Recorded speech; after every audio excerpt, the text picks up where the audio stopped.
selanjutnya kita minta Pak Henry Sarifudin, ini dari sisi material building ya, bahan bangunan. Ini beliau pendidikannya di San Francisco tahun 2000, terus pengalamannya semua di marketing nih, diawali 2001 supervisor sampai sekarang Direktur Marketing PT Kenari Jaya Prima. Silakan Pak Henry, mungkin kita perlu tahu bagaimana Kenari Jaya menyiasati bukan hanya kondisi pasar yang berubah, tapi juga persaingan, terutama setelah pandemi ini. Silakan Pak Henry. Selamat siang semuanya. Tentunya tim kami memang nggak sebanyak tim dari Sinarmas dalam melakukan research, tapi kami punya internal tim lah. Punya internal tim yang biasa kami lakukan untuk research lebih banyak kita ke questionnaire ya kepada customer kita, kepada arsitek, kepada developer dan juga kepada end user. Ya. Tapi pembahasan hari ini kita lebih membahaskan kalau dari sisi kami kan mengenai markomnya ya. Ya. Jadi apa sih yang berubah? Apa sih yang kami lakukan setelah adanya pandemi? Nah, tentunya kendala yang dialami pada saat pandemi ya. Tentunya adalah menurunnya daya beli masyarakat ya. Dan poin kedua yang ketiga ini yang memang sangat mengganggu bisnis kita secara keseluruhan dengan terbatasnya mobilitas masyarakat, regulasi jam operasional, karena kan memang basicnya kami itu adalah retail. Basicnya kami retail. Memang kami banyak supply ke project, cuman memang secara keseluruhan fondasinya kami adalah dari retail. Dan pada waktu terjadinya awal-awal pandemi itu, yang kita memang di lockdown sampai nggak boleh bergerak sama sekali, nah itu cukup sangat mengganggu kami dari secara operasional ya, secara pendapatan, secara operasional, karena kami sama sekali tidak bisa bergerak. Ya. Tetapi pada waktu itu bukan blessing to the sky ya, karena pada waktu itu karena kita semua waktunya banyak karena kita spend WFH waktu itu di rumah ya, kami secara tim, secara manajemen lebih banyak tuh kita introspeksi diri kita sendiri. Jadi memang setiap hari kami melakukan meeting internal ya, tapi meeting internal waktu itu memang melalui Zoom, lebih banyak untuk introspeksi diri sendiri. Hal-hal apa aja sih yang harus kita benarin selama operasional ini. Jadi istilahnya kalau treadmill mesin itu kalau kita kalau tidak ada pandemi kita lari di tempat terus ya, lari di treadmill terus, mungkin mumpung pas ada pandemi ini jadi kita stop, kita mengaca gitu. Ini kita udah sampai mana nih? Apa sih yang harus kita benerin? Ya. Tentunya yang keempat adalah supply chain problem yang masih terjadi sampai dengan hari ini sih kalau mengenai supply chain problem. Karena kan COVID masih bergerak di mana-mana, supply chain problem ini, dan tambah sekarang dengan adanya perang di Rusia ya. Tentunya ini juga sangat mengganggu. Mungkin dari teman-teman developer di sini kalau di bagian produksi rumahnya mungkin berasa ya, karena harga besi bahan baku itu sudah mulai naik. Naiknya juga bukannya sedikit, naiknya itu cukup luar biasa. Cukup luar biasa ya, seperti besi ya. Kalau dari kita kan mungkin kan dari segi bahan-bahan stainlessnya itu naiknya cukup luar biasa. Jadi memang kita menganggap COVID ini, kita di Indonesia kelihatannya sudah kelar ya COVID ini ya. Tetapi sekarang challenge-nya adalah war ini yang mungkin akan increase dari segi bahan baku ya. Ya ini bensin juga ya, mungkin kita di Indonesia belum berasa bensinnya naik karena ya kalau kayak premium masih disubsidi ya, Pertamax juga. Sekarang Pertamax pun seharusnya sudah disubsidi dengan kondisi sekarang. Karena kan kalau di luar negeri aja sekarang kayak di LA aja, di Los Angeles itu harga bensin itu sudah $6 sampai $7 satu galon. Yang biasanya dulu sebelum COVID, sebelum war itu harganya palingan ya 3.99 lah, sekitar $4. Ya tentunya ini akan menjadi next yang akan mengganggu bisnis kita semua. Tapi balik lagi mengenai Markom, apa sih yang kita lakukan selama pandemi ini ya? Jadi kita ada memang secara operasional kita bagi dua, apa sih yang kita perbaikin? Ya, yang pertama adalah yang saya akan sharing adalah secara internal. Ya, memang kita akuin sekarang market terbesar adalah generasi milenial dan generasi Z. Ya, memang Kenarijaya itu sudah berumur 57 tahun. Mungkin kita terus terang sempat terlena. Ya, kita mungkin sangat strong di branding di generasi baby boomers sampai ke generasi X. Di generasi milenial dan generasi Z ya setelah itu ya kita kelihatannya branding kita mulai sedikit pudar. Ya, tetapi dengan adanya market research itu ya kita mulai merubah marketing activity kita yang misalnya dulu kita lakukannya melalui majalah-majalah ya, melalui pameran ya. Nah, sekarang kita berubah, kita lebih banyak main di sosial media. Ya, pada waktu pandemi itu yang pertama kita lakukan adalah program belanja dari rumah, ya.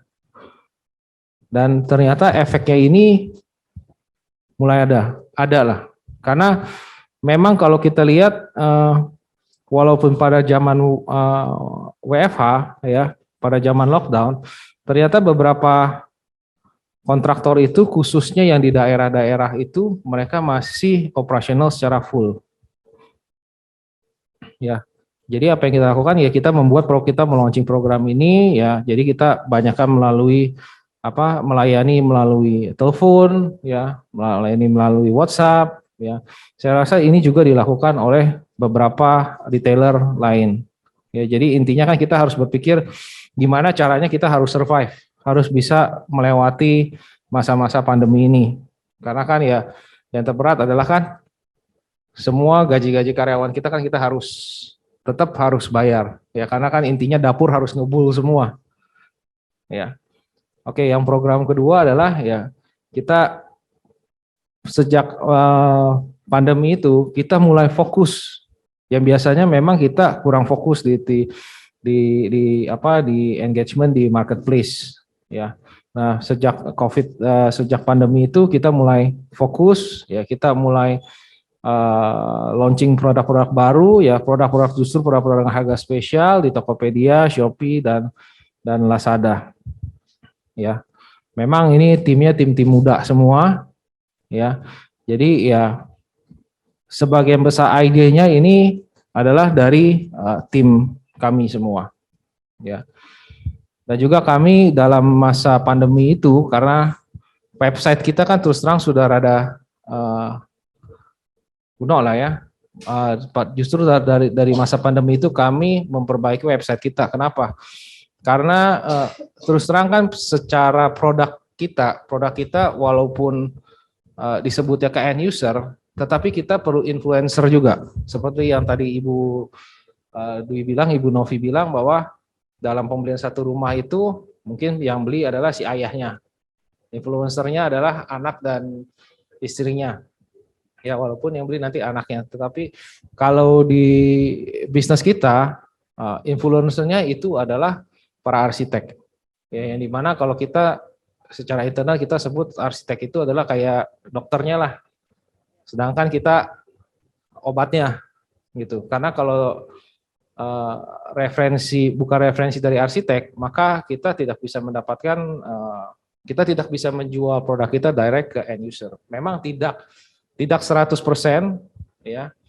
Tetapi ini marketnya shifting, arahnya sekarang lebih ke arah influencer. Mungkin kalau dulu yang generasi baby boomers lebih sering ke toko ya, beli sendiri, tetapi sekarang yang generasi milenial dan generasi Z ini mereka udah mau bangun rumah, taunya dengan arsitek yang akan presentasikan mereka, oh ini loh produknya yang akan digunakan di rumahnya. Ya. Oke, next slide.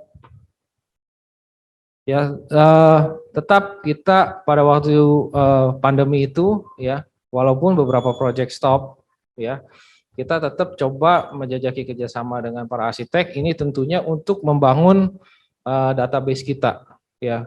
Jadi kita banyak melakukan testimoni-testimoni bersama teman-teman di custom di project. Oke, ini mungkin beberapa contohnya ya dengan RKM ya, ini salah satu proyek yang high end di Medan ya, ini project The Row ya. Dan ini adalah uh, next step-nya dari kami karena sekarang trennya adalah semua menggunakan mobile phone ya. Jadi dari sisi cara untuk berbelanja, kami akan mencoba untuk menggantikan showroom-showroom kami yang ada. Ya, kami berusaha dengan memanfaatkan aplikasi dan website kami. Ya, tentunya ini adalah visi yang sangat jauh untuk kedepannya. Ya, memang kalau sekarang untuk produk-produk bahan bangunan eh, online belanja online itu bukan menjadi salah satu yang prioritas. Tetap untuk bahan bangunan itu konsumen kita masih perlu touch and feel. Ya, mereka ingin lihat bentuknya, lihat warnanya dan mereka ingin masih memegang barangnya itu. Ya, ini berlaku bukan hanya untuk produk kami aja untuk produk kunci, tetapi untuk hampir semua untuk industri bahan bangunan. Ya bahkan salah satu di negara maju aja, contoh seperti di Amerika ya, kita anggap itu salah satu benchmarknya untuk negara maju ya. Seperti department store, ya itu semuanya kan ya kalau seperti Neiman Marcus ya, yang department store ataupun Macy's itu kan hampir rata-rata mengurangi jumlah store-nya mereka ya. Tetapi kalau untuk yang bisnis bahan bangunan seperti Home Depot ya ataupun satu lagi Lowe's ya, itu mereka tetap mengekspansi physical branch, bukan hanya online. Online tetap kita galakan ya, tetapi physical branch itu tetap mereka melakukan ekspansi ya. Karena kan balik lagi mengenai kebudayaan ya Bu ya. Ya mereka kan biasa pagi kalau di US itu kan orang kontraktor kan dia yang ketok, dia yang pasang, dia yang ini. Jadi ya pagi mereka datang misalnya belanja kayu-kayunya. Nah, setelah itu mereka mereka beli barangnya dan kemudian ya diinstal di rumah customernya mereka. Jadi memang sedikit berbeda bisnis bahan bangunan dengan bisnis yang lain ya, khususnya mungkin dengan fashion atau elektronik yang mungkin online itu sangat mengganggu physical store ya. Tetapi ya kita nggak boleh, ya kami secara Kenari Jaya ya kita tidak boleh lengah, kita tetap fokus untuk online ataupun sosial media itu kita tetap harus jalankan karena ini kita disebutnya dari kami adalah sebagai marketing tools, menjadi bukannya satu yang bisa mendatangkan omset yang atau penjualan yang besar. Mungkin kalau kita bisa lihat perubahan kita yang di websitenya kita, Jel, tolong Jel. Ya. Nah, mungkin ini sama juga yang dilakukan di teman-teman properti ya. Ya, beda pada masa COVID itu karena customer kita takut untuk datang secara fisik, kita juga membuat virtual showroom. Mungkin kalau di teman-teman di properti kan juga melakukan virtual showing ya, virtual showing ya. Coba diklik yang virtual showroomnya aja. Nah, ini memang kami buat pas lagi masa-masa pandemi.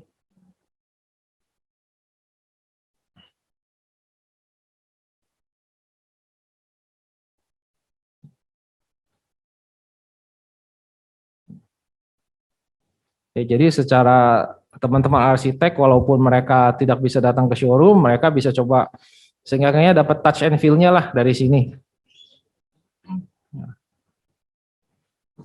Oke, mungkin bisa next slide ya.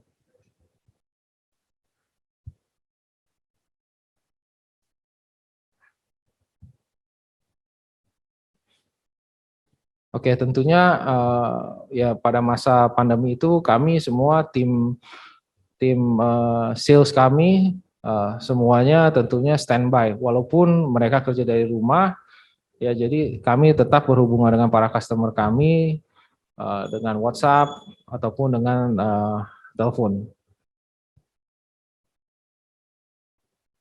Ya. Dan kami juga mengeluarkan produk-produk new normal. Ya, ini hanya sebagian dari produk-produk new normal kami. Salah satunya adalah no touch solution. Jadi untuk masuk ke satu ruangan tanpa memegang gagang pintu. Karena kan waktu dulu kan awal-awal COVID yang kita sering debatkan adalah kalau pegang pintu itu harus kita langsung bersihkan tangannya kita. Ya, jadi ini salah satu solusi-solusi yang kita lakukan pada waktu pandemi. Dan pada waktu awal itu lumayan berjalan karena hampir sebagian besar di kantor-kantor di daerah Tamrin, ya mereka untuk sebagian pintu, misal pintu toiletnya itu mereka menggunakan footpool semua, dan untuk ruangan direksinya ya mereka menggunakan ya no touch solution.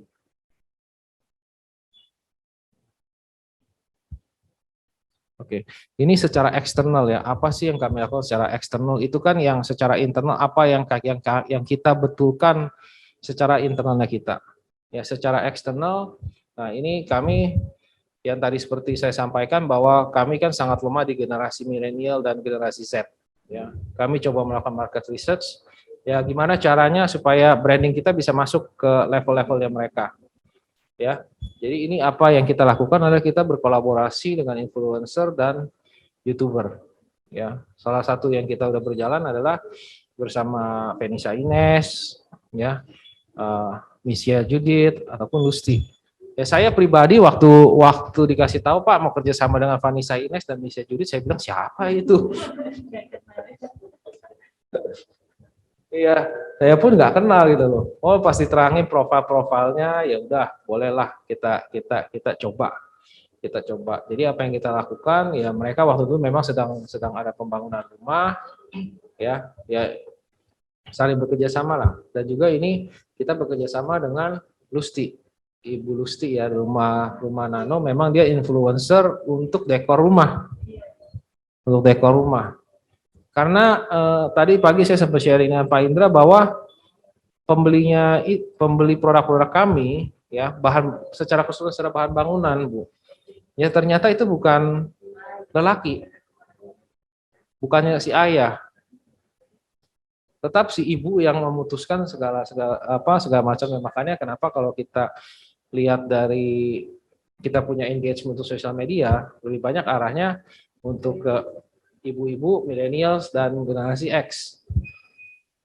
Ya mungkin kayak Ibu Lusti, saya rasa bapak-bapak juga jarang yang tahu, kali lebih banyak ibu-ibu yang tahu. Iya. Saya pun pertama nggak tahu siapa sih Ibu Lusti ini, ya setelah mereka terangkan, oke lah kita coba. Ya. Oke, yang next slide. Ya, ini beberapa yang kita juga berkolaborasi dengan Mixdat Audisi, Fanny Kwok, ya Fiona, dan juga Ridwan Hanif. Ridwan Hanif ini mungkin untuk ke arah youngster, anak-anak muda, yang laki yang suka gadget ya. Karena kan kita ada produk digital lock. Ya, jadi memang apa yang kita kerjasamakan dengan Ridwan Hanif adalah mengenai digital lock, ya di mana unboxing ya waktu itu ya kalau nggak salah ya, unboxing produk kita. Nah ternyata viewersnya itu lumayan hit. Ya, dan tahun 2020 itu berdasarkan market research dari Pak Hadi Irawan, dari top brand ya, kita untuk digital lock Hadi Irawan, untuk dari top brand kita nomor satu untuk produk digital lock. Untuk produk digital lock. Yang pakai bracket. Iya betul Pak. Kalau Inakrens nanti nyangkutnya ke Binomo Pak. Next slide. Nah ini data terakhir ya. Memang sebelum pandemi itu social media engagement kita tuh cukup rendah ya. Tapi setelah banyak hal yang kita lakukan ya, numbers of engagement-nya kita itu cukup meningkat ya. Ini saya ambil yang gampangnya aja, misalnya seperti followers kita meningkat di Facebook ataupun di Instagram ya. Dan terakhir ini memang trennya arahnya di TikTok. Di TikTok ya. TikTok pun kita mencoba untuk melakukan live selling ya, walaupun sebenarnya lebih ke arah untuk branding sih. Lebih ke arah untuk branding supaya ya ini kan pemain TikTok kan yang generasi Z ya. Jadi walaupun kalau kita lihat live sellingnya itu penjualannya sangat minim, tapi setidak-tidaknya pas mereka scroll ke atas, oh bisa lihat ini apa sih, sebenarnya tujuannya itu. Ya karena balik lagi produk bahan bangunan itu bukan sesuatu kan yang kayak fashion ya, yang kita bisa jual, yang biasa kan kalau di TikTok itu biasa kalau saya perhatikan suka ada mami-mami jualan tas gitu ya, ini tasnya berapa gitu ya. Nah, memang kan produk kita bukan produk yang untuk end user, yang dimana kita masih memerlukan info. Nah ini kita selama pandemi itu, kita tetap mencoba untuk kita berhubungan dengan customer kita, dengan yang dimana itu para arsitek. Ya, jadi kita dari kurang lebih dari Mei 2020 itu kita banyak membuat seminar-seminar online ya, dan terakhir itu peserta yang paling banyak itu terus terang di 17 Maret 2022 ya, dengan tema Rumah Panggung Sulawesi ya. Memang ini satu pembahasan yang cukup menarik di kalangan para arsitek ya, dan ini kita lakukan rutin. Setiap bulan itu 1 kali kita selalu membuat seminar online ya, agar kita tetap ada engagement bersama para arsitek. Oke, mungkin bisa nah, ini beberapa foto-fotonya ya. Ya tentunya kita berkolaborasi dengan HDII, IAI bersama dengan universitas. Dan ini efektivitasnya cukup tinggi karena engagement-nya kan direct ya, dan hampir ke seluruh Indonesia. Ya, bukan hanya di Jakarta. Ya, keuntungan dari pandemi itu salah satunya adalah dengan adanya Zoom ini ya kita bisa berkomunikasi kemana aja. Seperti kita bikin Zoom ini kan hampir sampai ke Papua pun juga ada yang join untuk mengikuti seminar ini. Ya, jadi engagement brand kita di para arsitek itu justru pas masa pandemi ini meningkat karena ya kita nggak tinggal diam, kita tetap melakukan aktiviti untuk melakukan brand awareness engagement. Oke. Nah ini mungkin yang terakhir, memang pada waktu WFH itu teman-teman di kantor arsitek kan juga banyak yang WFH. Ya, jadi justru ini merupakan salah satu kesempatan kita untuk membuat engagement, membuat product knowledge ke teman-teman di kantor arsitek. Jadi memang hampir 1 minggu 1 kali itu tim kita selalu kayak semacam muter lah ke kantor-kantor arsitek, cuman melalui online. Jadi dengan adanya pandemi justru kita balik lagi membangun fundamental bisnis kita, fondasi bisnis kita untuk menjadi lebih kuat di kalangan influencer. Oke, itu kira-kira yang bisa kami sharing. Apa saja sih yang kami lakukan untuk bisa melewati masa-masa pandemi yang tentunya bagi semuanya sangat tough dan kita harus berubah. Oke, sekian dan terima kasih.